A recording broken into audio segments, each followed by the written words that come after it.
চাহিদা মতো কাস্টমার দিতাম পারি না, মাল যেভাবে পাওয়া যান না আমার সম্ভাবনা তো নাই। অন্তর্বর্তী সরকার ডিমের দাম বেঁধে দিলেও কয়েকদিনের ব্যবধানে প্রতি ডজন ডিমের দাম 23 থেকে 25 টাকা পর্যন্ত বেড়েছে। বাজারে ডিমের ডজন এখন 165 টাকা থেকে 170 টাকার মধ্যে বিক্রি হচ্ছে। বিয়ানীবাজার পৌরশহর বাজার ঘুরে দেখা যায় এমন চিত্র। বাজারে ডিম ক্রয় করতে আসা ক্রেতা জানান, ডিমের দাম বাড়ার কারণে আমাদের নিত্যদিনে আহরণ করতে কষ্ট হচ্ছে। এখন লইয়া খাইতে পারেন না, দর বেশি বাড়ার কারণে গিয়া আর মধ্যবিত্ত মানুষের খুব কষ্ট।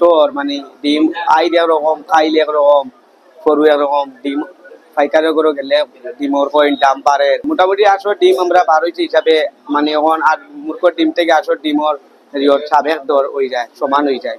বিয়ানীবাজার পৌরশহর বাজারস্থ ডিমের আড়তদার বলেন, ডিম আমরা স্বল্প পরিসরে পাচ্ছি, যার ফলে ডিমের দাম এত বাড়তি।